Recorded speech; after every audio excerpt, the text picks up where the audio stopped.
জন্মাদি লীলা বললেন।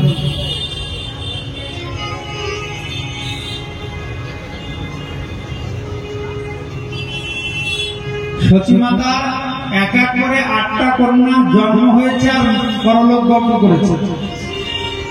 জন্মানোর সঙ্গে সঙ্গে মৃত্যু হয়েছে 8টি কন্যা।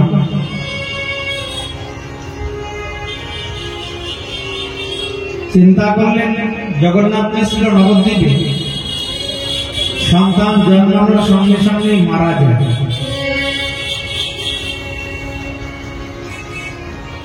কি করে আমি সন্তানকে রক্ষা করব? সচিমাতা এবং জগন্নাথ মিশ্র ভগবানের চরণে শরণ নিলেন, প্রভু রক্ষা করো। এটা হলো ভগবানের নবদ্বীপ লীলা। আমরা বৃন্দাবন লীলা আস্বাদন করছি, ভগবানের জন্মলীলা। যিনি জন্মলীলা বর্ণন করেছেন সেই মহর্ষি কৃষ্ণ দ্বৈপায়ন বেদব্যাস কলিযুগে বৃন্দাবন দাস ঠাকুর হয়ে মহাপ্রভুর জন্মলীলা বর্ণন করছেন। প্রেম সে বলো। ওই ভাগবতের রচয়িতা বেদব্যাস এই কলিযুগে হয়েছেন বৃন্দাবন দাস ঠাকুর। তিনি চৈতন্য ভাগবত রচনা করেন। শ্রীমদ ভাগবতের রচয়িতাই হল চৈতন্য ভাগবতের রচয়িতা বৃন্দাবন দাস। সচিনন্দন গৌর হরির জন্মলীলা বর্ণন করতে গিয়ে বলছেন যে মহাপ্রভুর পিতা জগন্নাথ মিশ্র আর মাতা সচী দেবী চিন্তায় পড়ে গেলেন। এক এক করে কন্যা সন্তানের জন্ম হয় আর মারা যায়। ভগবানের চরণে শরণ নিলেন, প্রভু তুমি রক্ষা করো। তুমি রক্ষা না করলে আমার একটা সন্তানও বাঁচবে না। নবম গর্ভে এলেন বিশ্বরূপ, নিমায়ের বড় ভাই। আর দশম গর্ভে এসেছিলেন সচিনন্দন গৌর হরি। প্রেম সে বলো।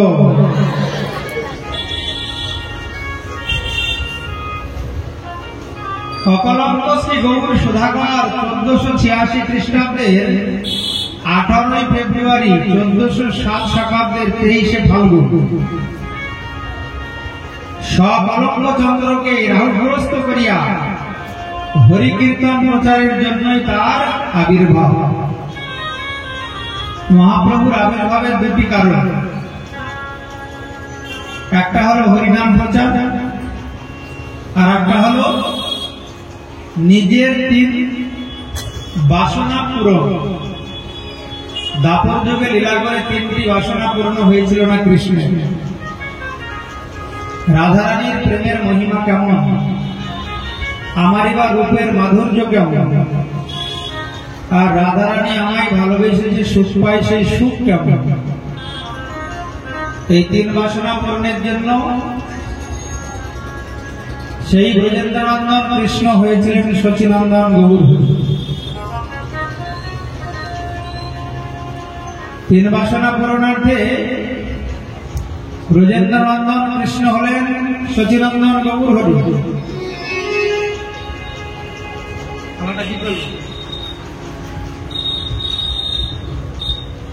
बोलो राधा रानी की।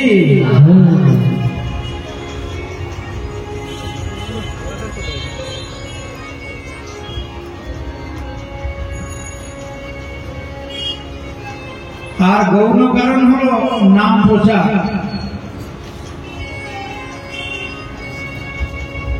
তাই যখন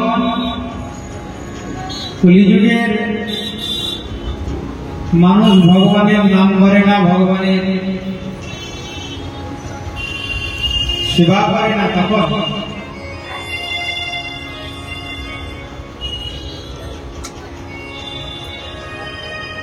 অদ্বৈতাচার্য ভগবানকে ডাকলেন, প্রভু তুমি এসো। এই হলো গৌর হরির জন্মলীলা।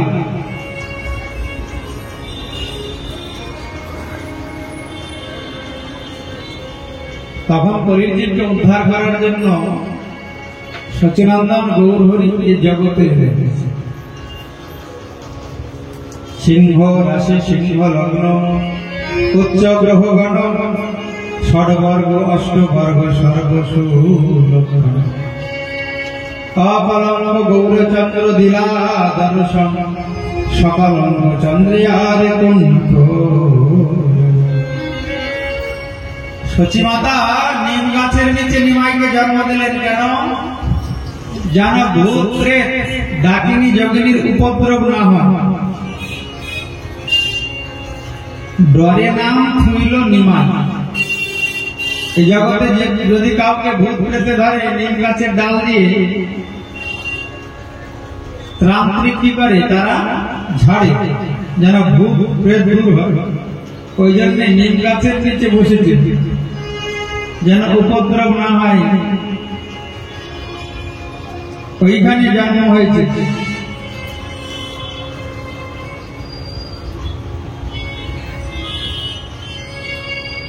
আর ভগবান শ্রীকৃষ্ণ একই সঙ্গে দুই জায়গায় আবির্ভূত হয়েছিলেন, কংসের কারাগারে আর নন্দ ভবনে। কংসের কারাগারে এলেন শঙ্খচক্র গদা পদ্মধারী নারায়ণ। বসুদেব বললেন, প্রভু তুমি আমাকে দ্বিভুজ রূপে দর্শন দাও। ভগবান চতুর্ভুজ থেকে দ্বিভুজ হলেন।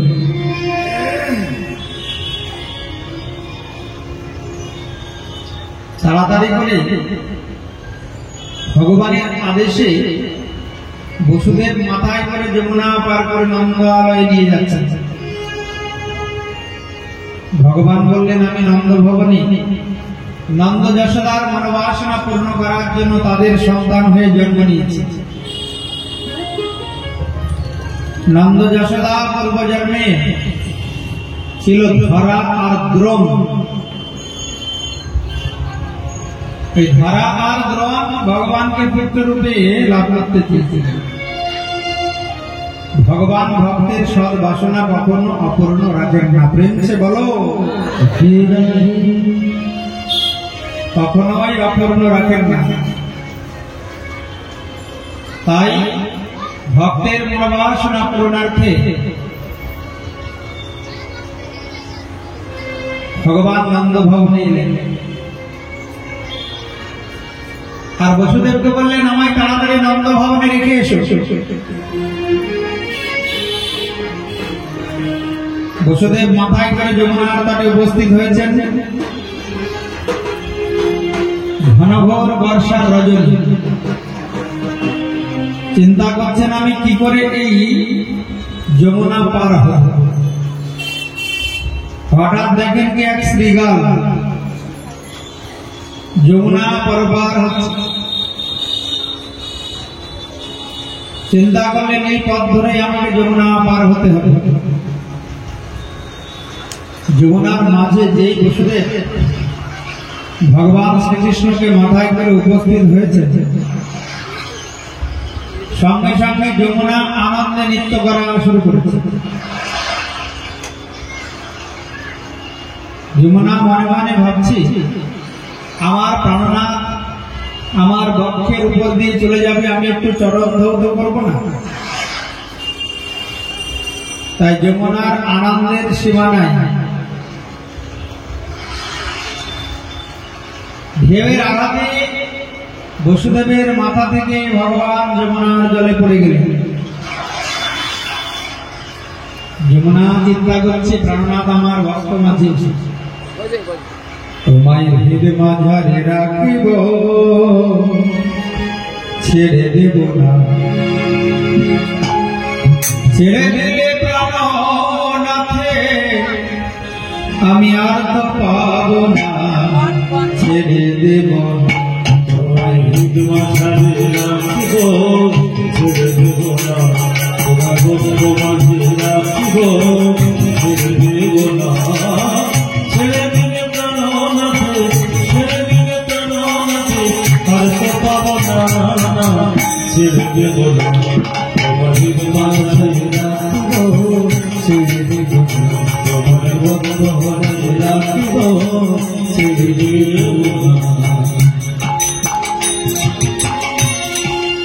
ভগবান বলছেন যমুনা আজকে তো আমায় ছেড়ে দিতেই হবে, আমার যে অনেক লীলা বাকি, আজকে তুমি আমায় ছেড়ে দাও, আমি তোমার এই জলে নৌকবিলাস লীলা করব, তোমার তীরে আমি গোচারণে এসে অনেক লীলা খেলা করবো, আজকে তুমি আমায় ছেড়ে দাও। যমুনা বলছে না, তোমায় যখন একবার হৃদয়ের মাঝে পেয়েছি আমি আর ছাড়ব না, তুমি আমার জন্ম জন্মান্তরের আপন, তুমি আমার প্রাণ সর্বস্ব ধন, আরাধ্য ধন, তোমায় আমি ছাড়ব না। ভগবান আবার বললেন যমুনা তুমি আমায় আর ছেড়ে দাও, আমি কথা দিলাম তোমার জলে আমি জল কেলি করব, জল ক্রীড়া করব। ভগবান এই কথা বললে যমুনা ধীরে ধীরে ঢেউ দিতে দিতে ভগবানকে আবার বসুদেবের কোলে তুলে দিলেন। বসুদেব মনের আনন্দে ভক্ত মাঝে জড়িয়ে নন্দ ভবনে উপস্থিত। সুখদেব গোস্বামী রাজা পরীক্ষিতকে বলছেন, রাজন খুব মন দিয়ে শোনো, নন্দ ভবনে গিয়ে বসুদেব দেখে কি ওখানে দুটি সন্তানের জন্ম হয়েছে, একটা পুত্র একটা কন্যা। যেই দেবকীনন্দন কৃষ্ণকে মাথা থেকে নামিয়ে নন্দনন্দন কৃষ্ণের পাশে রাখলো, সঙ্গে সঙ্গে দুই কৃষ্ণ এক হয়ে গেল।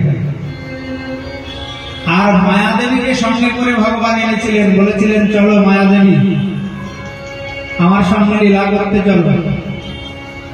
তো মায়াদেবী বলেছিল আমার লাভটা কি হবে? ভগবান বলেছিলেন আমার থেকে তোমার সম্মান বেশি হবে, আমার সঙ্গে গেলে তোমার সম্মান বাড়বে। এই জগতে যাকে কেউ সম্মান করে না, ভালোবাসে না, সে যদি ভগবানের ভক্ত হয়ে যায় দেখবে তার সম্মান বেড়ে যায়। প্রেমসে বলো, বেশি কিছু লাগবে না, একটু গলায় তুলসী মালা পরবে আর কপালে একটু তিলক দেবে আর একটু হাতে হরিনামের মালা নিয়ে একটু জপ করবে, ব্যাস দেখবে সম্মান বেড়ে যাবে। বাড়বে না? দেখলেই বলবে মাতাজি হরে কৃষ্ণ, প্রভুজি হরে কৃষ্ণ, আমার বাড়ি বৈষ্ণব সেবা যাবে। দেখবে বৈষ্ণব সেবার নিমন্ত্রণ পেয়ে যাবে। সেখানে গেলে কত যত্ন করে আদর করে পনির রসা, শুক্তো, ডাল, লাবড়া, চাটনি, পায়েস, মিষ্টি, দই, কত কিছু খেতে পারে। বলো সম্মান বাড়ে কি বাড়ে না? ঠিক আছে, একটু ভগবানের সঙ্গে যুক্ত হলেই সম্মান বেড়ে যাবে। ওই জন্য যারা ভাগ্যবান ভাগ্যবতী তারা ভগবানের সঙ্গে যুক্ত হয়, ভগবানের সঙ্গে সম্বন্ধ করে, ভগবানের চরণে শরণ নেয়, ভগবানের কথা শুনে, ভগবানের নাম করে, ভগবানের সেবা করে। আর এই জগতে যারা দুর্ভাগা হতভাগা তারা ভগবানের সঙ্গে সম্বন্ধ করবে। যারা দুঃখ দেবে, যাতনা দেবে, কষ্ট দেবে, এই সংসারে তাদেরকে ভালোবাসবে, তাদের সঙ্গে সম্বন্ধ করবে। আর যারা ভাগ্যবান ভাগ্যবতী, বুদ্ধিমান বুদ্ধিমতী, তারা ভগবানের সঙ্গে সম্বন্ধ করবে। ভগবানের সঙ্গে সম্বন্ধ করলে মান বেড়ে যায়, সম্মান বেড়ে যায়। তাই ভগবান মায়াদেবীকে বলেছিলেন আমার সঙ্গে চলো, দেখবে আমার থেকে তোমার পূজা অনেক বড় বড় করে হবে, বড় বড় প্যান্ডেল হবে। ভাগবতে এইটুকু প্যান্ডেল। আচ্ছা, এখানে যখন দুর্গা পূজা হয় এইটুকু প্যান্ডেল হয়? বল বল। এই মাঠে যখন দুর্গা পূজা হয় কত টাকা প্যান্ডেলের বাজেট থাকে? আর দেখো ভগবানের কথা হচ্ছে, ভাগবত হচ্ছে, মানুষ সব বাইরে বসে আছে। যদি বৃষ্টি আসে এই ক্ষেত্রে বেশি বাজেট হবে না, বড় প্যান্ডেল হবে না, কিন্তু এইখানে যদি দুর্গা পূজা হয় দেখবে কত বড় বাজেট হয়ে যাবে প্যান্ডেল। এটা ভগবানের বলা আছে, মায়াদেবী যোগমায়া আমার সঙ্গে চলো, আজ থেকে তোমার পূজা তোমার সেবা অনেক বড় করে হবে। প্রেম সে বলো।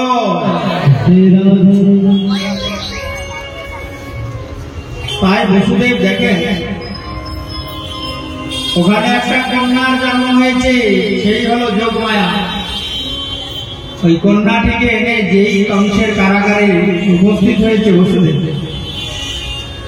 সঙ্গে সঙ্গে ছোট্ট শিশু জন্ম নিলে যেমন কাঁদে তেমন ভাবে কান্না করা শুরু করেছে। এমন ভাবে কান্না করছে 14,000 প্রহরী কংসের কারাগারে তাদের ঘুম ভেঙে গেছে। এত রাত্রে বাচ্চা কাঁদে কেন? কান্নার আওয়াজ শুনে চলেছে কংসকে খবর দিতে, মহারাজ ওই যে সেই অষ্টম গর্ভের সন্তান আকাশবাণী হয়েছিল না আপনার মৃত্যুর কারণ হবে, তার জন্ম হয়েছে, আপনি তাড়াতাড়ি আসুন।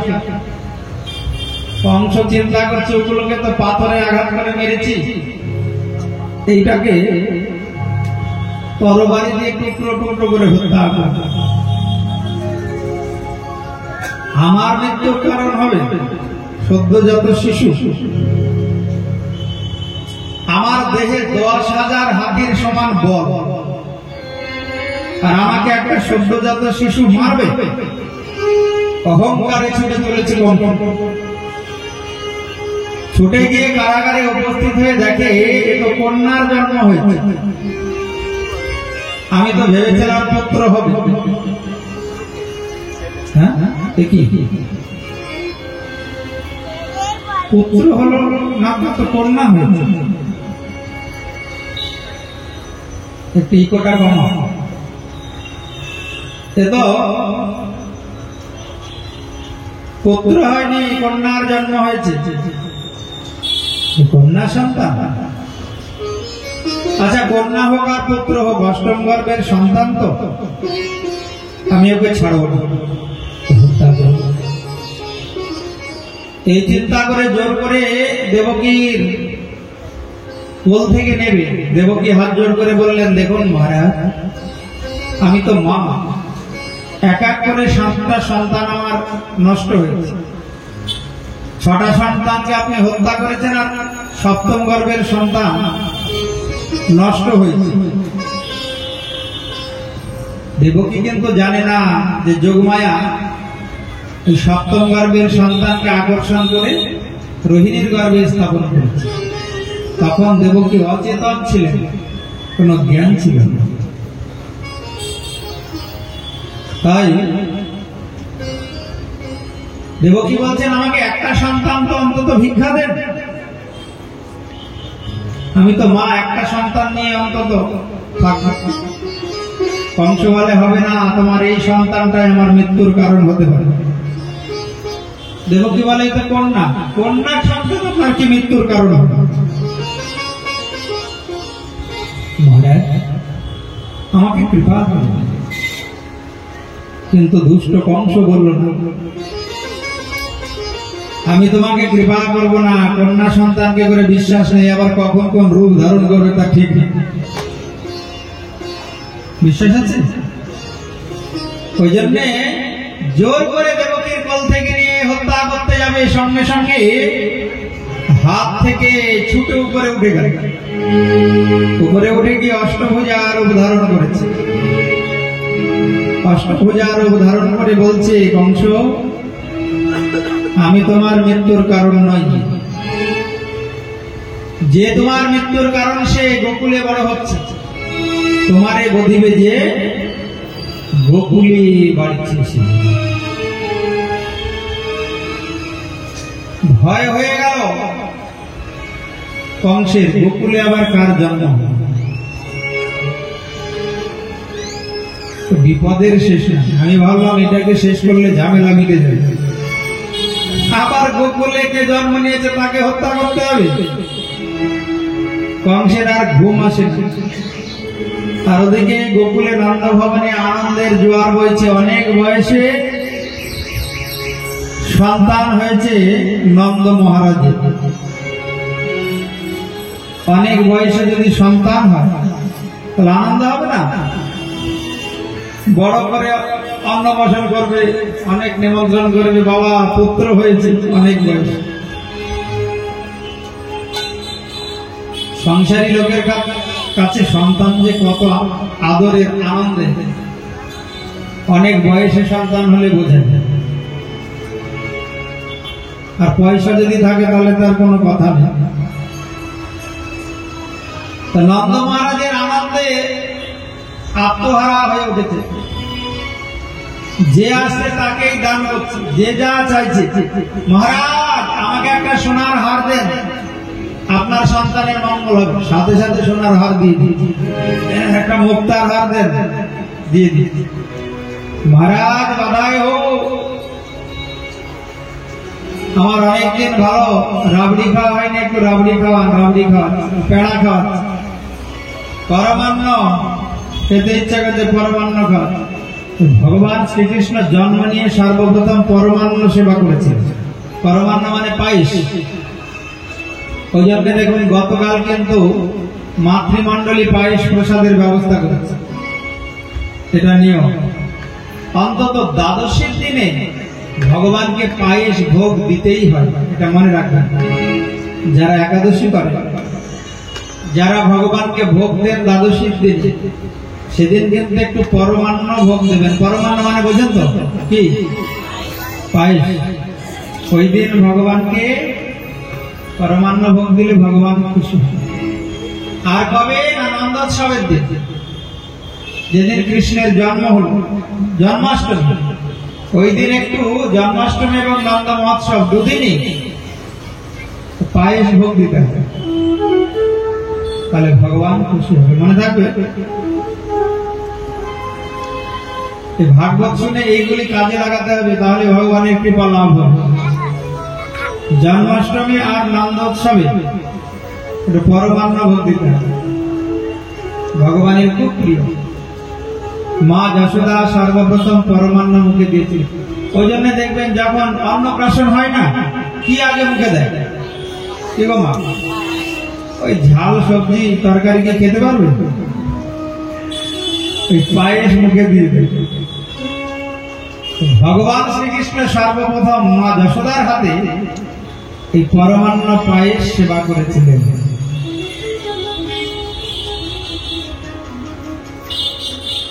তাই নন্দ ভবনে বড় আনন্দ, আনন্দের জন্য জোয়ার বইছে। সুখদেব গোস্বামী রাজা পরীক্ষিতকে বলছেন, রাজন, ওটা তো সন্তান জন্ম নেয়নি, আনন্দ ঘনীভূত হয়ে জন্ম নিয়েছে। প্রেম সে বলো, আনন্দেরই ঘনীভূত প্রতিমূর্তি ভগবান শ্রীকৃষ্ণ। আনন্দ ঘন বিগ্রহ, রস ঘন বিগ্রহ। তাই এই জগতে যদি কেউ আনন্দ পেতে চায়, অন্য জায়গায় আনন্দ খুঁজলে পাবে না, ভগবান শ্রীকৃষ্ণের চরণেই শরণ নিতে হবে। কোন দেব দেবতার কাছে গিয়ে আনন্দ খুঁজলে পাবে না গো, দেব দেবতার কাছে আনন্দ নেই। দেব দেবতার কাছে আনন্দ আছে যেটা, সেটা জড় আনন্দ। দেখবে বিশ্বকর্মা পুজোর দিন দোকানে লাইন দিয়েছে, কেন? ওটা খেলে আনন্দ হবে। ওটা হলো জড় আনন্দ। আর এক দোকানে লম্বা লাইন, কেন? ওটা খেলে মশলা দিয়ে রান্না করে খেলে আনন্দ হবে। ওটা হলো জড় আনন্দ। খেয়ে দিয়ে দেখা যাবে ড্রেনের ধারে পড়ে আছে। আনন্দ কোথায় শুয়ে আছে? ওই ড্রেনের ধারে। ওগুলো আনন্দ না, ওগুলো হলো জড় আনন্দ। এসব আনন্দ স্থায়ী নয়, কিন্তু নিত্য শাশ্বত। আনন্দ যদি কেউ পেতে চায়, তাহলে তাকে ভগবান শ্রীকৃষ্ণের চরণে শরণ নিতে হবে, ভগবানের কথা শ্রবণ করতে হবে, ভগবান শ্রীকৃষ্ণের নাম করতে হবে, ভগবান শ্রীকৃষ্ণের ভক্ত সঙ্গ করতে হবে, তাহলে প্রকৃত আনন্দ লাভ হবে। প্রেম সে বলো, আরো জোরে, আরো জোরে। তাছাড়া আনন্দ কোথাও পাওয়া যাবে? জড় আনন্দ তো দুঃখের কারণ। গীতাতে ভগবান নিজেই বলে দিয়েছে, যেহি সংস্পর্শ যে ভগা দুঃখ যো নয় এ বতে। ইন্দ্রিয় স্পর্শ জনিত সুখ দুঃখের কারণ, ওটা আনন্দ না। আনন্দ পেতে হলে ভগবান শ্রীকৃষ্ণের চরণে স্মরণ নিতে হবে। এই জন্মে হোক, লক্ষ জন্ম পরে হোক,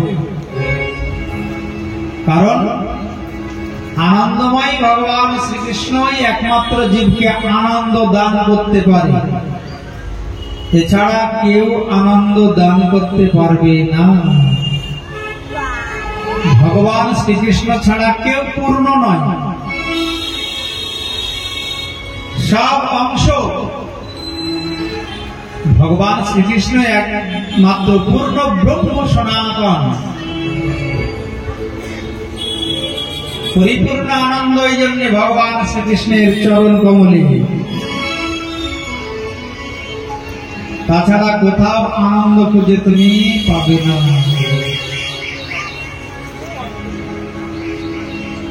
ভজ ভজ হরি মন দৃঢ় করে, মুখে বলো তার নাম। ভজ ভজ হরি মন দৃঢ় করি, মুখে বলো তার নাম।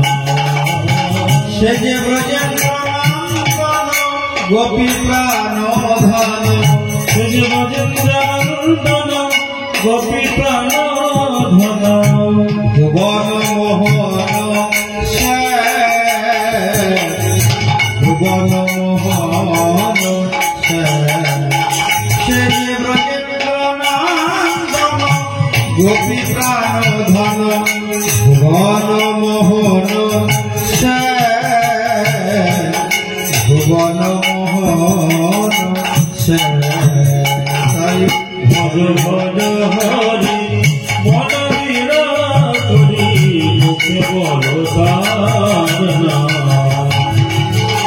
ভজ ভজ হরি মন দৃঢ় করি, মুখে বলো তার নাম।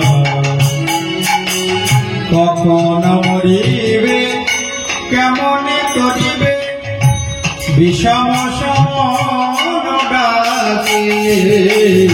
কখন মরিবে কেমনে তরিবে বিষম সমন ডাকে। যাহার প্রতাপে ভুবন কাপয়ে, যাহার প্রতাপে ভুবন কাঁপয়ে, না জানি মর বিপাকে। ভজ ভজ হরি বলো কৃষ্ণদেব ভগবান কি। বলো তার নাম। ভজ ভজ হরি মন দৃঢ় করি, মুখে বলো তার নাম। কুল ধন পাইয়া উন্মত হইয়া আপনাকে জানো বড়। কুল ধন পাইয়া উন্নত হইয়া আপনাকে জানো বড়। সমনের দূতে ধরি পায়ে হাতে বাঁধিয়া করিবে জড়। সমনের হাতে ধরি পায়ে হাতে বাঁধিয়া করিবে জড়। ভজ ভজ হরি মন দৃঢ় করি, মুখে বলো তার নাম। সে যে ব্রজেন্দ্র নন্দন গোপী প্রাণ ধন। ব্রজেন্দ্র নন্দন গোপী প্রাণ ধন। ব্রজেন্দ্র নন্দন গোপী প্রাণ ধন। ব্রজেন্দ্র নন্দন গোপী প্রাণ ধন। ভুবন মোহন সে, ভুবন মোহন সে। ভজ ভজ হরি মন দৃঢ় করি, মুখে বলো তার নাম।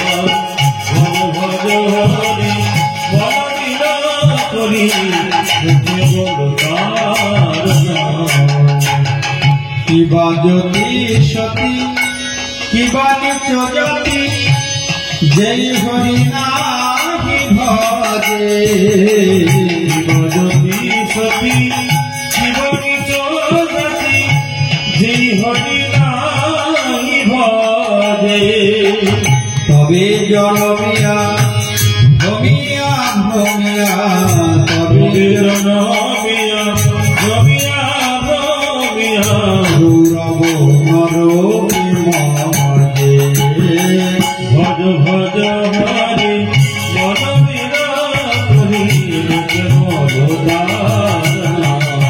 আচ্ছা দেখুন লোচন দাস ঠাকুর পদকর্তা কীর্তনে বলছেন যদি কেউ কৃষ্ণ না ভজন করে, কৃষ্ণ ভজন না করে তাহলে নরক গতি হবে। কিবা জ্যোতি সতী, জ্যোতি মানে সন্ন্যাসী, সতী মানে পতিব্রতা রমণী, কিবা নিচ জাতি যেই হরি নাহি ভজে মানে যে কৃষ্ণ ভজন না করে, তবে জনমিয়া মানে এই জগৎ সংসারে জন্ম নিয়ে, ভ্রমিয়া ভ্রমিয়া মানে ঘুরে ঘুরে, রৌরব নরকে মজে, রৌরব নামক নরকে গিয়ে নরক যন্ত্রণা ভোগ করবে। ওই জন্য যার তার ভক্ত হলে হবে, মানব জন্ম ধন্য করতে হলে কৃষ্ণ ভক্তই হতে হবে, কৃষ্ণ নাম মহামন্ত্রই জপ করতে হবে, আর কৃষ্ণ মন্ত্রে দীক্ষিত হতেই হবে। তুমি যদি ভুল করে অন্য জায়গায় দীক্ষা নিয়ে নাও, জন্ম ধন্য হবে না, তোমাকে কৃষ্ণ মন্ত্রেই দীক্ষা গ্রহণ করতে হবে। পুনরায় যদি আবার কৃষ্ণ নাম মহামন্ত্রে দীক্ষা নাও, কোনো পাপ হবে না। ভগবান কৃষ্ণ বলেছেন সর্বধর্মাং পরিত্যাজ্য মাম একম শরণং ব্রজ অহম ত্বং সর্ব পাপেভ্যো মোক্ষয়িষ্যামি মা শুচো। তোমার যদি কোনো পাপ অপরাধ হয় আমি মুক্ত করে দেব, তুমি আমার চরণে ফিরে এসো। যা তার ভক্ত হয়ে জনম ধন্য হবে না, নরক গতি হবে। তবে জনমিয়া ভ্রমিয়া ভ্রমিয়া রৌরব নরকে মজে।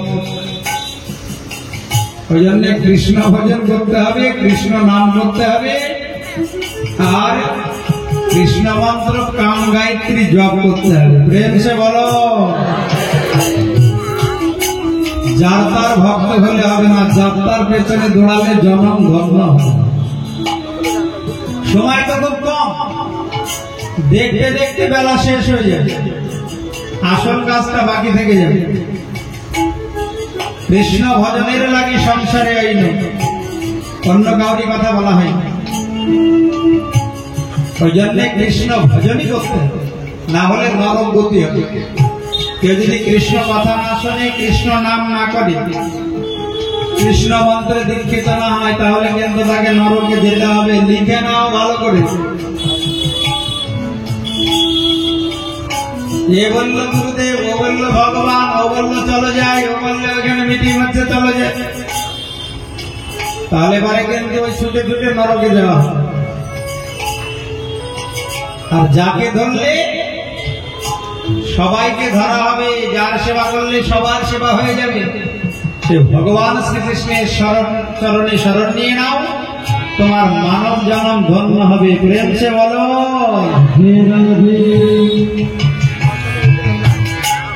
দাসলোচন ভাবে অনুক্ষণ আমার বৃথায় জন্ম গেল, হরিনা ভজিত বিষয়ে মজিত হৃদয়ে প্রহল সেন। দাসলোচন ভাবে অনুক্ষণ বৃথায় জন্ম গেল, হরিনা ভজিত বিষয়ে মজিত হৃদয়ে রহল সেন। হৃদয়ে রহল সেন। ভজ ভজ হরি বল কৃষ্ণ ভগবানের কি। বলেন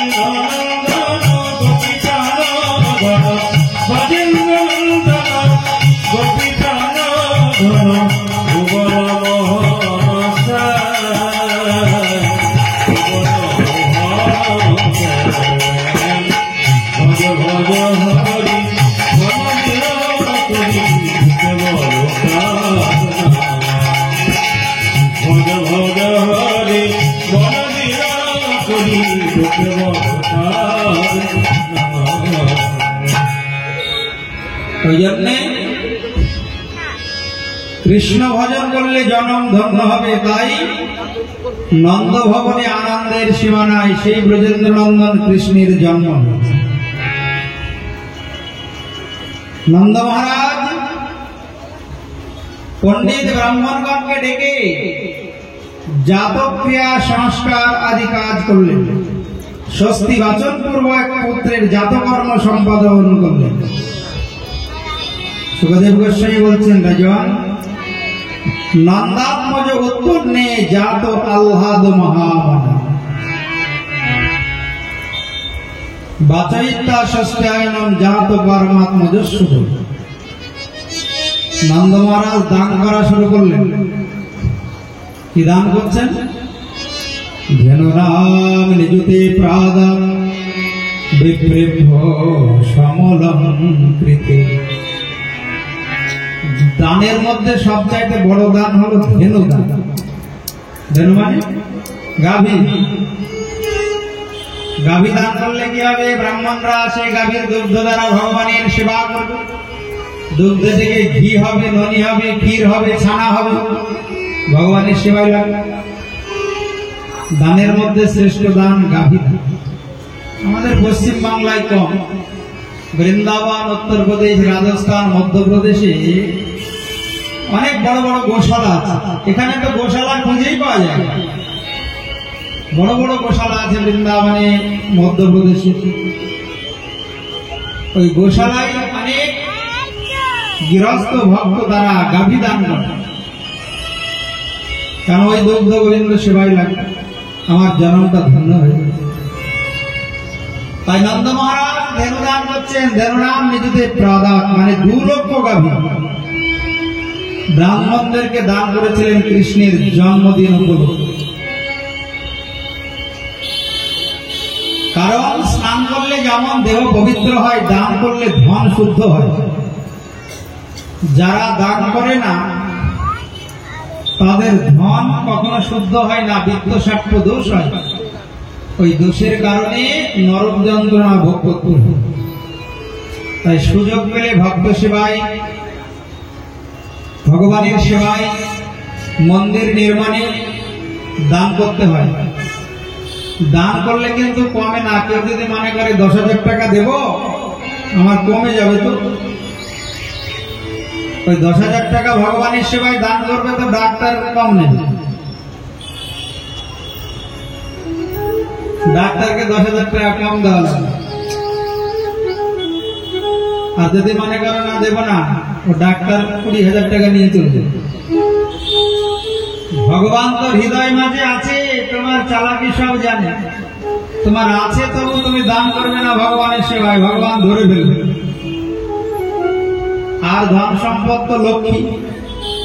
লক্ষ্মী চিন্তা করে আমার পতির সেবায় যদি দান না করে আমি আর তার কাছে থাকবো না, যে কোনো ভাবে বেরিয়ে যাবো, পালিয়ে যাবো। তখন টাকা পয়সা নষ্ট হয়ে যাবে। তাই যত দান করছে নন্দ মহারাজ, সুখদেব গোস্বামী রাজা পরীক্ষিতকে বলছেন, রাজন নন্দ ভবন তত ধন সম্পদে পরিপূর্ণ হয়ে যাবে। পরীক্ষিত বললেন, গুরুদেব কি করে হচ্ছে? কেউ কি দিচ্ছে টাকা? বলছে না। নন্দ মহারাজ যত দান করছে নন্দ ভবনে তত লক্ষ্মী দেবী স্বয়ং আনন্দে নৃত্য করছে। প্রেম সে বলো রমা ক্রীড়ম অভূত নিপহ। রমা মানে লক্ষ্মী দেবী। হরের নিবাস আত্মগুণই রমা ক্রীড়ম অভূত নিপহ। লক্ষ্মী দেবী আনন্দে নৃত্য করছেন দুবাহ। আর লক্ষ্মী যে বাড়িতে আনন্দ করে, নৃত্য করে, সে বাড়িতে ধন সম্পদের অভাব হবে। যে লক্ষ্মী লাভের জন্য মানুষ লক্ষ্মী পূজা করে, লক্ষ্মী দেবী কৃপা করে আমার যেন টাকা পয়সা লাভ হয়, ব্যবসা বাণিজ্য ভালো চলে। লক্ষ্মীর ঘট বসায়, বৃহস্পতিবারে যে লক্ষ্মী পুজো করে না, কি বারে? বৃহস্পতিবারে করে তো। কেন? যাতে সংসারে অভাব না হয়, লক্ষ্মী দেবী কৃপা করে টাকা পয়সা ইনকাম হয়। ওই লক্ষ্মী দেবী যদি আনন্দে নৃত্য করে নন্দ ভবনে, তাহলে কিসের অভাব হবে? যত দান করছে তত পূর্ণ হয়ে যাচ্ছে নন্দ ভবন। এই লীলার মাধ্যমে কি শিক্ষা দিচ্ছে? ভগবানের সেবায় দান করবে, ভক্ত সেবায় দান করবে, তাহলে কোনদিন কমবে না। আর কমবে কবে? যেদিন দান করতে ভয় লাগবে না। 2000 টাকা দিয়ে দেবো, পুজোর সময় বাজার হবে নাতি নাতনি, তাহলে কিন্তু কমে যাবে। দিতে যে জানে না, পাওয়া তার ঘটে না, দেওয়াই পাওয়ার জন্য। এক মহাপুরুষের কথা আছে, দেওয়াই পাওয়ার জন্য। তুমি যত দেবে তত তোমার লাভ হবে। আর ভগবানের সেবায় কৃপণতা করবে তো ভগবানও কৃপণ হয়ে যাবে। এই যে সামনে বসে আছে আমাদের গায়ত্রী মা, একাই ভাগবত সপ্তাহ দিয়ে দিবে। অনেকে ভয় করে, ভাগবত সপ্তাহ দেবো অনেক খরচা, চাঁদা তুলেও ভয় করছে, হ্যাঁ কি করে টাকা দেবো, কি করে টাকা দেবো। আর যারা একা দিয়ে দিচ্ছে টাকা, তাদের কমছে না, খেয়ে মরে যাচ্ছে নাকি তারা? মেদিনীপুরে সুতাহাটায় আমরা এক সময় গিয়েছিলাম ভাগবত সপ্তাহ করতে, 1 বছর। ভদ্রলোকের বাসনের ব্যবসা, ওইখানে ভাগবতটা সন্ধ্যাবেলা হয়েছিল না, ঠিক ওই 9টা-10টায় শুরু হতো, 1টা-1:30 পর্যন্ত ভাগবত। আর 7 দিন যত ভক্ত আসবে ভাগবত শুনতে, সবাইকে বসে প্রসাদ দেবে, একা ভাগবত করবে। এবার 16 বছর 16 বছর হয়েছে, 17 বছরের বেলায় আমাদেরকে ডেকেছিলেন, কিন্তু 1টা টাকা কাউরি কাছ থেকে কালেকশন নেবে না। বরঞ্চ ভাগবতের আসরে হাত জোর করে বলছেন, ভক্তগণ আপনারা কিন্তু কিছু দান দেবেন না, আপনারা কৃপা করুন, আমি যেন আমার এই পরিশ্রমের অর্থ একটু ভক্ত সেবায় খরচা করতে। আমার সঙ্গে তো যাবে না, সঙ্গে তো যাবে না, আমি যেন এই ধন সম্পদ টাকা পয়সা একটু ভক্ত সেবায় খরচা করে যেতে পারি। বলে রাধা রানী কি? আমরা বলেছিলাম প্রভু এত খরচা করেন, আমরা একটু কালেকশন করে দিই ভক্তদের। সব জায়গাতেই বলে একটু কালেকশন করে দেন, একটু কালেকশন করে দেন। মানে একটু খরচা করলে মনে করে যে মেয়ের বিয়ে হবে না, বৌমার কিছু দেওয়া যাবে না, সংসার চলবে না, এইরকম ভাব শুধু বলে অনেক জায়গায়, একটু কালেকশন করে দেন, একটু কালেকশন করে দেন। কিন্তু আমরা ভক্ত কত ধরনের দেখেছি জগতে, আমরা বলছি একটু কালেকশন করে দিই, প্রত্যেকদিন 500-700 ভক্ত সেবা হচ্ছে, 7 দিন হবে, 1টা টাকা নেবে না।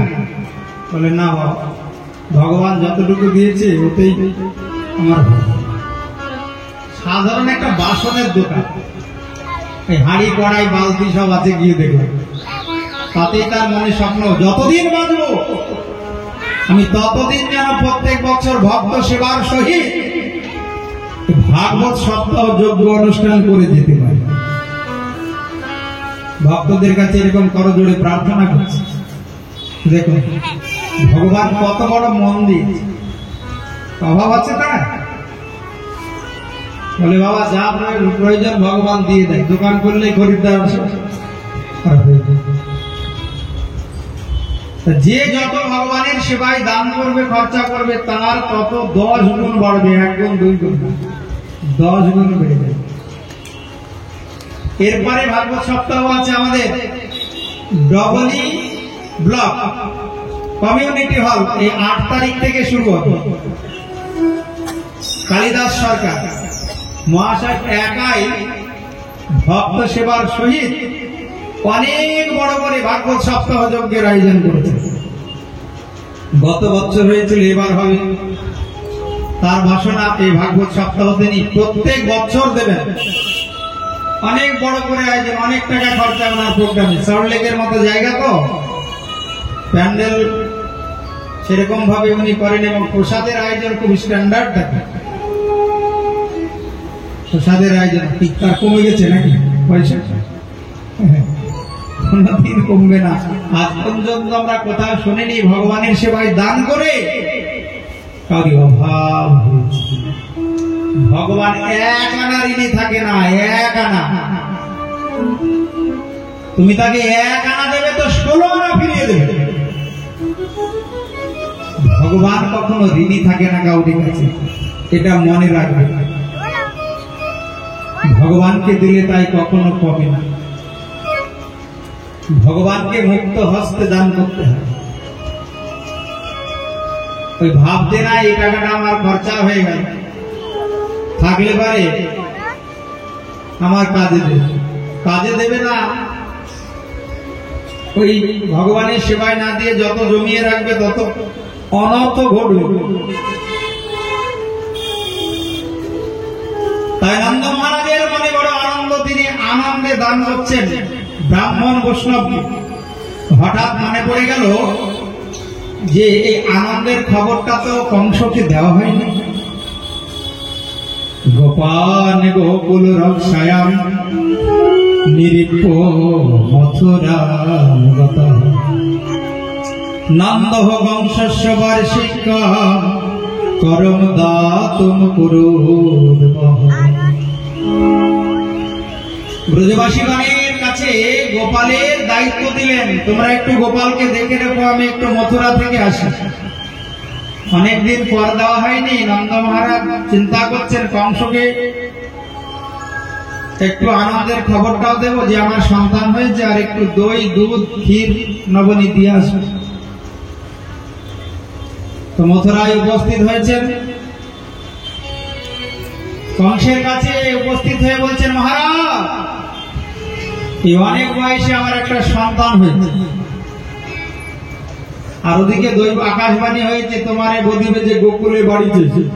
কংস চিন্তা করছে এই ছেলে আবার সেই ছেলে না তো। নন্দ মহারাজ তো গোকুল থেকেই আসছে, ভয় হচ্ছে। আবার চিন্তা করছে নন্দ মহারাজ উদার, তার ছেলে কেন আমার মৃত্যুর কারণে। সঙ্গে সঙ্গে গলা থেকে মুক্তার হার খুলে দিয়ে দিলেন, না নন্দ, হে নন্দ মহারাজ, তোমার পুত্রকে এই হারটি আমি উপহার দিলাম, আর আশীর্বাদ করলাম তোমার পুত্র যেন চিরঞ্জীবী হয়। মামার আশীর্বাদটা পেয়ে গেল, তোমার পুত্র যেন চিরঞ্জীবী। মনে আনন্দের সীমা নাই নন্দ মহারাজ। কিছুক্ষণ কথোপকথনের পরে বলছেন, তাহলে এবার আমি যাই। কিন্তু যেই গোকুলের দিকে রওনা দিয়েছেন নন্দ মহারাজ, দেখেন কি গোকুল থেকে ধোঁয়া উঠছে। কি হলো? পরীক্ষিত প্রশ্ন করলেন, গুরুদেব আবার গোকুলে ধোঁয়া এলো কোথা থেকে? বলছে দাঁড়াও দাঁড়াও দাঁড়াও, শোনো আগে ঘটনা, ধোঁয়া আসছে কোথা থেকে। নন্দ মহারাজ যেই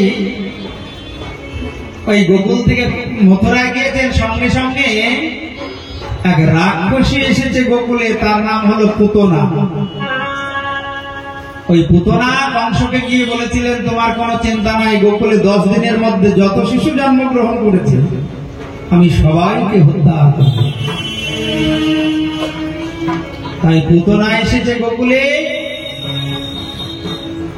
গোকুলে এসে যশোদাকে বলছে, পুতনা, যশোদা, তোর নাকি একটা 6 দিন হলো সন্তান জন্ম হয়েছে, আমাকে একটু কোলে দিয়ে আশীর্বাদ কর। যশোদা দিয়ে দিয়েছে গোপাল। আর ওই পুতনা রাক্ষসীর স্তনে ছিল কালকূট বিষ মাখা। ভগবান চিন্তা করলেন, আমি এলাম ক্ষীরসার ননি খেতে, আরে রাক্ষসী আমাকে বিষ খাওয়াতে এসেছে। ওই রাক্ষসীর বদন আমি দর্শন করব না, মুখও দেখব না। এই চিন্তা করে চোখ বন্ধ করেছে। এই জগতে রাক্ষসী কারা জানেন? যারা ভগবানকে নকুল দানা, বাতাসা আর ওই কলা দেয়, আর নিজে ভালো মন্দ রান্না করে খায়, তারা হলো রাক্ষস। প্রেম সে বলো, ভালো করে শুনো। নিজে ভালো মন্দ খাবে, পয়সা খরচা করবে বাজারে গিয়ে, প্রত্যেকদিন এক এক রকম মেনু, আজকে এটা হবে, কালকে ওটা হবে, কালকে ওটা হবে, আর ভগবানকে নকল দানা দেবে। এরা হচ্ছে সব পুতনার দল। ভগবানকে সেবা দেবে না, ভগবানের সেবা করবে না, ভগবানের প্রসাদ খাবে না। এরা হচ্ছে সব ভগবানকে বোকা নাকি। ভগবান বলছেন আমার আলো বাতাস জলে জীবন ধারণ করে আমাকেই তুমি ফাঁকি দিলে। আমাকে ফাঁকি দিলে কি হবে জানো? তুমি ফাঁকে পড়বে। প্রেম সে বলো। কাউকে ফাঁকি দিলে তো ফাঁকে পড়তে হয় নাকি? যে তোমার জন্ম জন্মান্তরের আপন তাকেই তুমি ফাঁকি দিলে, তুমি লাভবান হয়ে জগৎ থেকে বিদায় নেবে? এটা কখনো হয়? এটা কোনোদিন হবে না। যার জন্য তুমি জগতে এলে, যে তোমাকে মাতৃগর্ভে রক্ষা করলো, তুমি কি খেয়ে বাঁচবে, বড় হবে, সেই ব্যবস্থা যিনি করলেন, যিনি আলো বাতাস জল দিয়ে তোমায় বাঁচিয়ে রাখলেন, তুমি তাকেই ফাঁকি দিয়ে চলে গেলে। আসলে ফাঁকে কে পড়লো বলো? ভগবান ফাঁকে পড়লো? কে পড়েছে? কে? তাহলে আর ফাঁকি দেবে না তো? কালকে থেকে ভগবানকে ফাঁকি দেবে না তো? জোরে বলো, দেব না। বলের সাহসই নেই, চিন্তা করছে এখানে বলে দেবো, ক্যামেরা তো হচ্ছে, থেকে যাবে, পরে তো ভগবান চালাকিটা ধরে ফেলবে। ওই জন্য ভগবানকে ফাঁকি দিতে নেই মা, ভগবানকে ভোগ দিতে হয়, প্রসাদ দিতে হয়। ভগবান গীতাই বললেন প্রসাদ সর্বদুঃখানাম হানিরস্য উপজায়তে। তোমার সমস্ত দুঃখের অবসান হবে, তুমি আনন্দে জগৎ থেকে বিদায় নিয়ে চলে যাবে। তুমি আমায় একটু সেবা দাও। ভক্তের সেবা গ্রহণ করতে ভগবানের বড় আনন্দ হয়। তাই তো ভগবান ভক্তের গৃহে গিয়ে কলার খোসা খান। কলার খোসাও ভগবানের কত প্রিয়। তাই তো ভক্তের দ্রব্য প্রভু গাড়ি গাড়ি খায়, অভক্তের দ্রব্য প্রভু লটি নাচান। এই নবদ্বীপ লীলায় মহাপ্রভু শ্রীধরের থোড় মোচা জোর করে নিয়ে খাচ্ছেন, আমাকে দাও ওই থোড় মোচা কলা, ওটা আমার। শ্রীধর বলে প্রভু প্রত্যেক দিন যদি তুমি এইভাবে জোর করে নিয়ে যাও, আমার চলবে কি করে? মহাপ্রভু বলেন আমি সুদে আসলে সব শোধ করে দেবো। প্রেম সে বলো, আমাকে দিলে কমবে না। ভগবানকে দিলে কমবে? ঠিক, এই যে যারা এই অনুষ্ঠানে দান করছে বা মন্দির নির্মাণে দান করছে, তাদের কমবে ভাবছো? ভগবান 100 গুণ ফিরিয়ে দেবে। শুক্লাম্বর ব্রহ্মচারী ভিক্ষা করে ফিরতেন নবদ্বীপে, আর মহাপ্রভু ভিক্ষার ঝুলির মধ্যে হাত দিয়ে তুলে ওই চাল খেতেন, ভাঙা চাল, চালের খুদ মহাপ্রভু নিজে সেবা। শুক্লাম্বর ব্রহ্মচারী বলতেন প্রভু আমি সামান্য 5 বাড়ি ভিক্ষা করি, আমার কি করে চলবে বলো, আমি কি খাবো?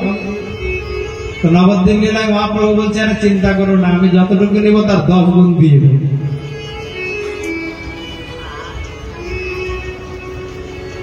তারপরে নীলাচলে পুরী ধামে ড্রেনের পাশ থেকে দুর্গন্ধময় প্রসাদ তুলে জলে ধুয়ে খেতেন ওই রঘুনাথ দাস গোস্বামী।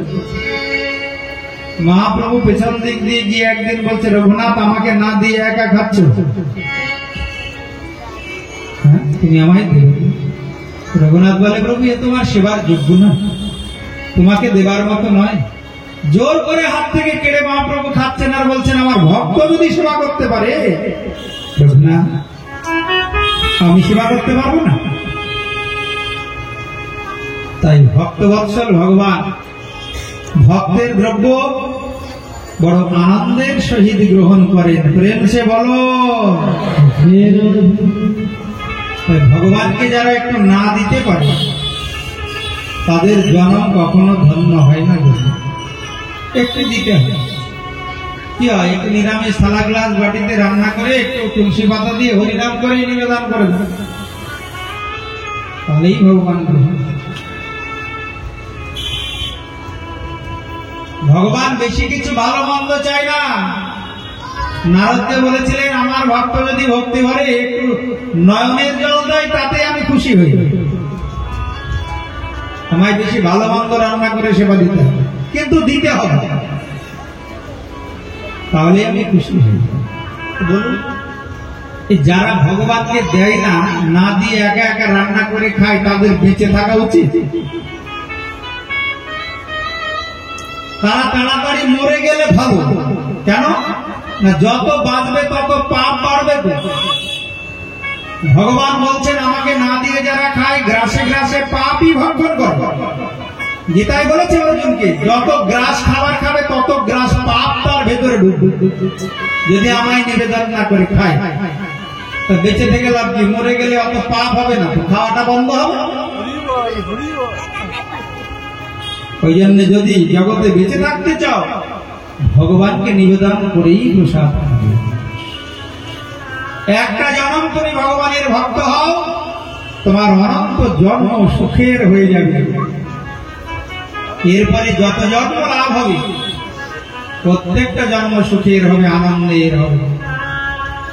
একটা জন্ম একটু কষ্ট করবে, এটা কি কোনো কষ্ট? ভগবানকে দিয়ে প্রসাদ খাওয়া, শুধু ওই অখাদ্য দুর্খাদ্যটা খাওয়া যাবে না। যাকে খেলে সে আবার তোমাকে খাবে, শুধু সেইটা খাওয়া বন্ধ করতে হবে, তাহলেই ভগবানকে ভোগ দিতে পারবে।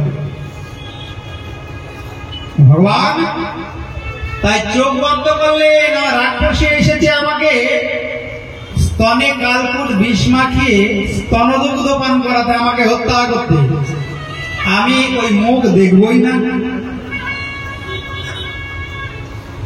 আবার কেউ কেউ বলছে, না না, চোখ বন্ধ করার আরো কারণ আছে।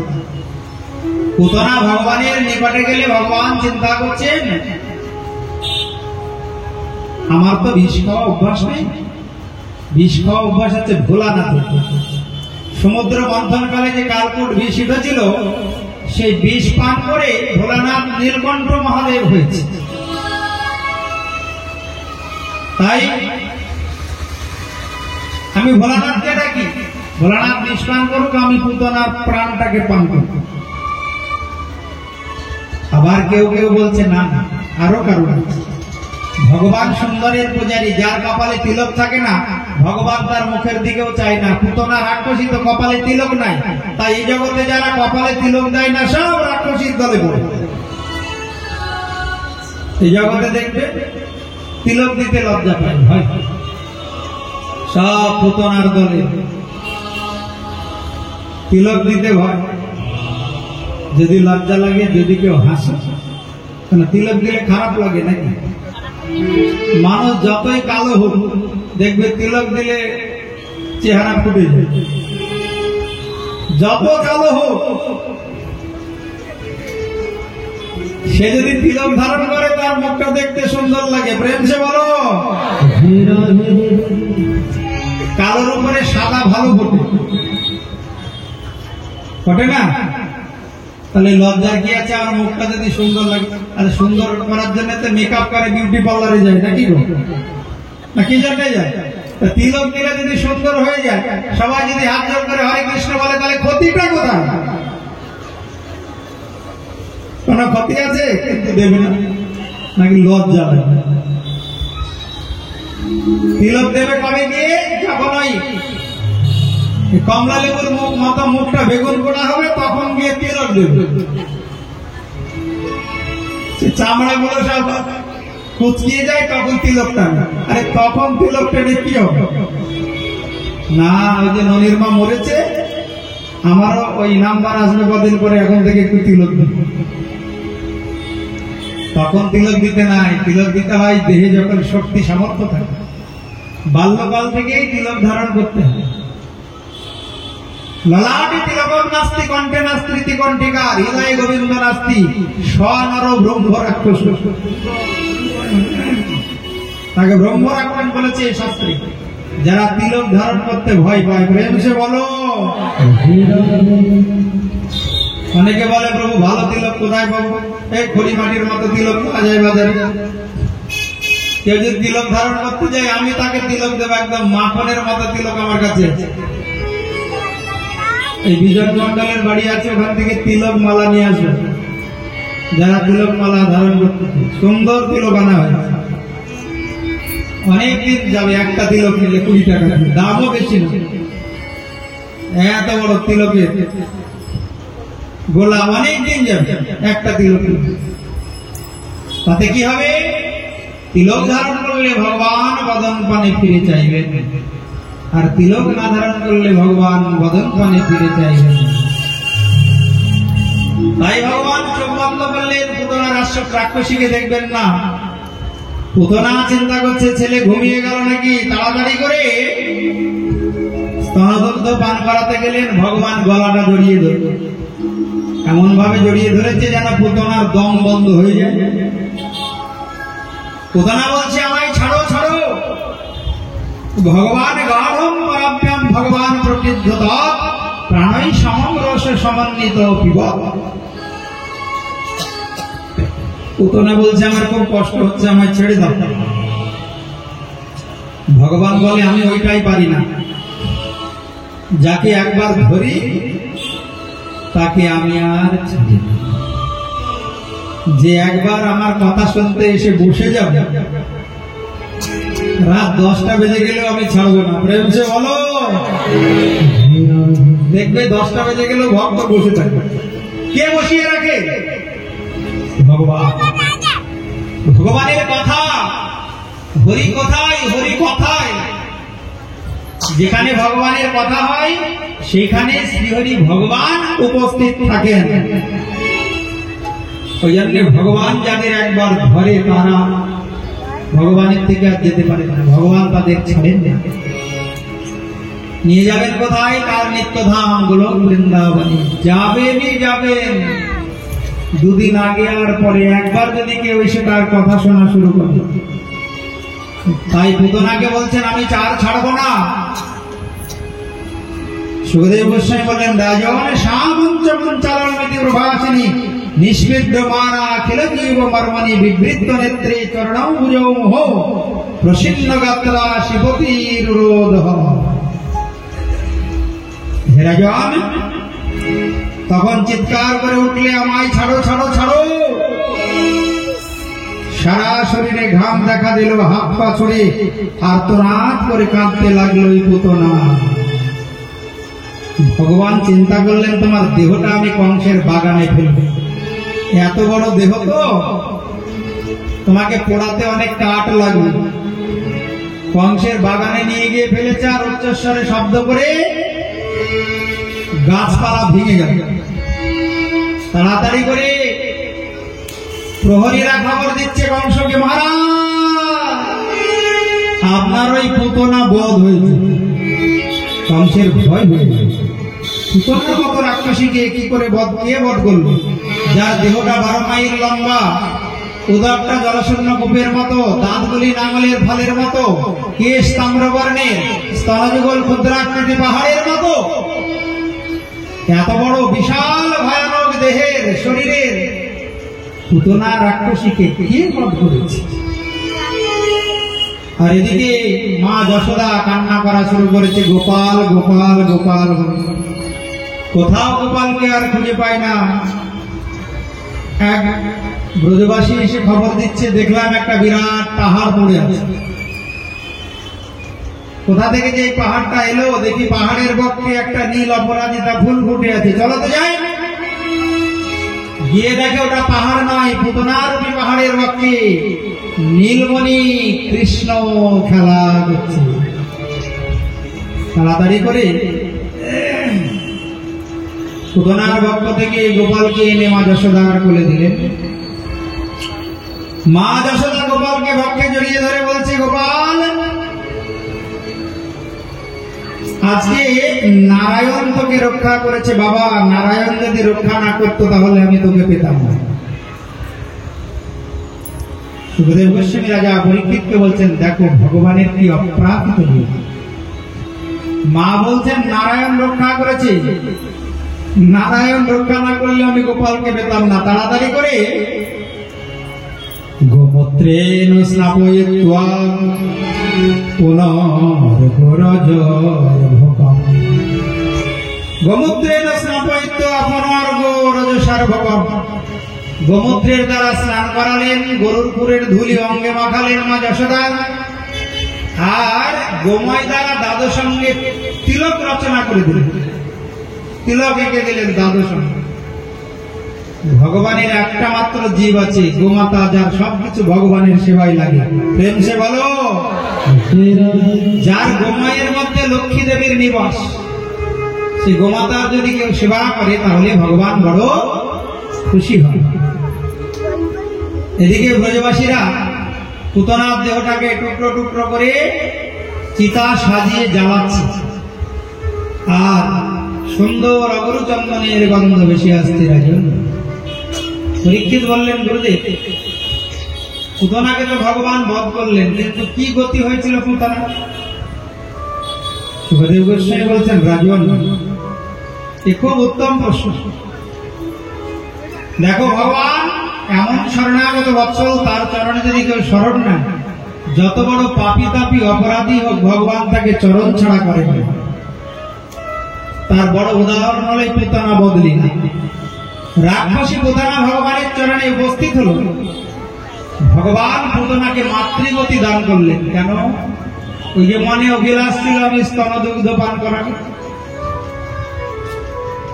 তাই পুতনা মাতৃগতি লাভ করেছিল। যশোদার যে গতি, দেবকীর যে গতি, ওই পুতনার এই জগতে কেউ যদি ভগবানকে গোপাল রূপে সেবা করতে পারে, সন্তান রূপে, তাকেও ভগবান মাতৃগতি দেবেন। প্রেম সে বলো। যশোদার যে গতি হবে, দেবকীর যে গতি হবে, যে গোপাল সেবা করবে তারও সেই গতি হবে। কি গোপাল সেবা কোনো কঠিন কাজ? গোপাল প্রতিষ্ঠা করে একটু রান্না করে নিত্য গোপালের সেবা করে, আর গোপালকে একটু গান শোনাবে, হয়ে গেল। কি গতি হবে? যশোদা আর দেবকীর গতি লাভ হবে। কারা কারা গোপাল সেবা করেন হাত তোলেন দেখি। দেখো এখানে কত ভক্ত, অথচ গুনে গুনে 20 জন মাত্র হাত তুলেছে। আর কেউ গোপাল সেবা করেন? গোপাল সেবা করার বাসনাও নেই, ভয় লাগে নাকি? গোপাল প্রতিষ্ঠা করলে খেতে দিতে হবে। তুমি সবাইকে খেতে দিতে পারো, একটু ভগবানকে সেবা দিলে তোমার কমে যাবে না ক্ষতি হয়ে যাবে? গোপালকে একটু ভগবানকে সন্তান রূপে ভালোবাসতে পারো না? যে তোমার সাথে যাবে না, মুখে আগুন দিয়ে দেবে, তাকে তুমি সন্তান রূপে ভালোবাসো।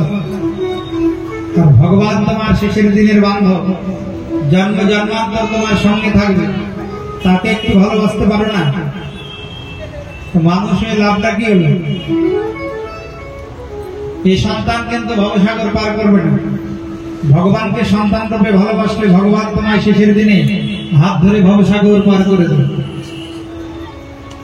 সে ভগবানকে একটু ঘরে প্রতিষ্ঠা করে ভালোবাসা যায় না?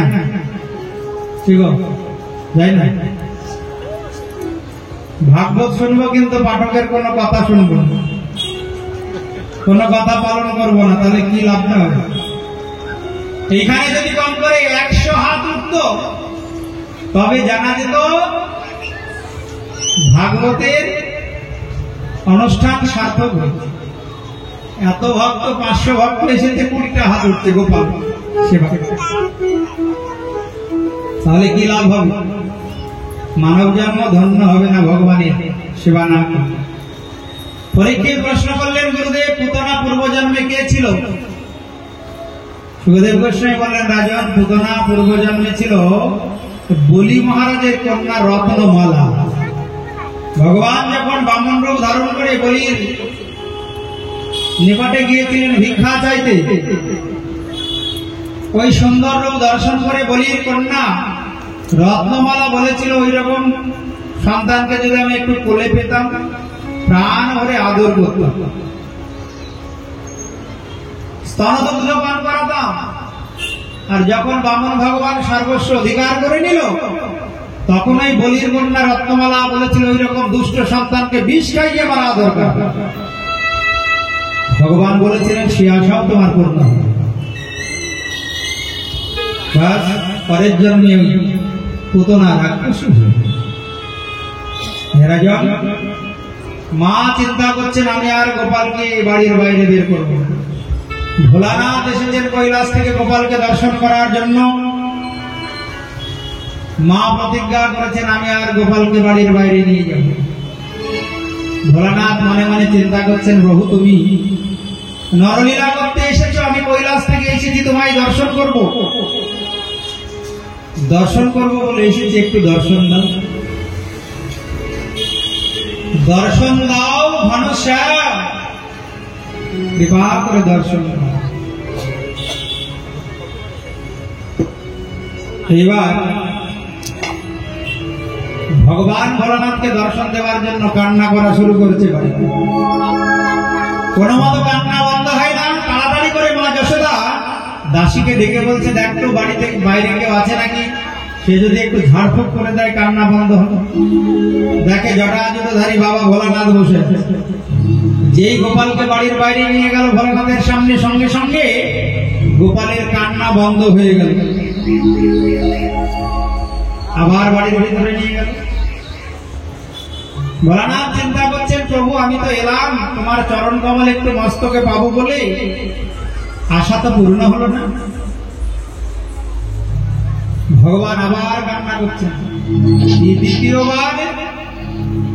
দ্বিতীয়বার আবার কান্না বন্ধ করার জন্য ভোলানাথের কাছে নিয়ে গেলেন। ভোলানাথ মস্তক পেতে দিয়েছে, ভগবান দুটি কোমল চরণ ভোলানাথের মস্তকে দান করলেন। মা যশোদা বলছে বাবা আমার গোপাল কখন কান্না করবে তার ঠিক নাই, তোমাকে আর যেতে হবে না, ব্রজমণ্ডলে থেকে যাবে। ভোলানাথ বললেন তাহলে আমাকে থাকার ব্যবস্থা করে দাও। নন্দ মহারাজকে বলে মা যশোদা সুন্দর একটা মন্দির নির্মাণ করলেন, যার নাম হচ্ছে চিন্তাহরণ মহাদেব মন্দির। আর ওই ভোলানাথের সেদিন থেকে নাম হলো চিন্তাহরণ। যে ব্রজমণ্ডলে থাকলে কোনো চিন্তা থাকবে না, মা যশোদার সমস্ত চিন্তা দূর হয়ে যাবে। ওই জন্য ভোলানাথের নতুন নাম হলো চিন্তাহরণ। বলো চিন্তাহরণ মহাদেব কি। বৃন্দাবনে গেলে চিন্তাহরণ মহাদেবের মাথায় জল দেবেন, তাহলে দুশ্চিন্তা দূর হয়ে যাবে। ওই যে ব্রহ্মাণ্ড ঘাট আর রামঙ্গের মাঝে যে মন্দির চিন্তাহরণ মহাদেব মন্দির। আমাদের 84 বর্ষ পরিক্রমা আছে অঘ্রাণ মাসে, কার্তিক ব্রতের পরে। যারা যেতে চান আগে থেকে যোগাযোগ করবেন। 84 কোষ জীবনে একবার সাধু সঙ্গে করলে 84 লক্ষ জনমার ভ্রমণ করতে হয় না। কার্তিক মাসে অঘ্রাণ মাসে আমরা যাব ওই 84 কোষ ব্রজমণ্ডল পরিক্রমায়। যাদের এমনি বৃন্দাবন হয়েছে 84 কোষ হয়নি তারাও যেতে পারে, কারণ 84 কোষ দর্শনের বড় মহিমা আছে। 84 লক্ষ জন্ম আর ভ্রমণ করতে হবে না, ভগবানের ধাম গোলক বৃন্দাবন লাভ হবে। প্রেম সে বলো। দেখতে দেখতে 81 দিন বয়স, গরুর গাড়ির নিচে দোলনা বেঁধে গোপালকে শয়ন দিয়ে রেখেছে মা যশোদা। গোপাল ঘুমাবে কি, সব ব্রজবাসীরা এসে ওই দোলা দিচ্ছে। মা যশোদা বলছে আমার গোপাল কিন্তু খুব ছোট, জোরে জোরে দোলা দিবি, আস্তে আস্তে ধীরে ধীরে, আমার গোপালের যেন কষ্ট না হয়। मेरो कान्हा झोले लपालो ना, निक धीरे छोटा दीजो। मेरो कान्हा झोले लपालो ना, निक धीरे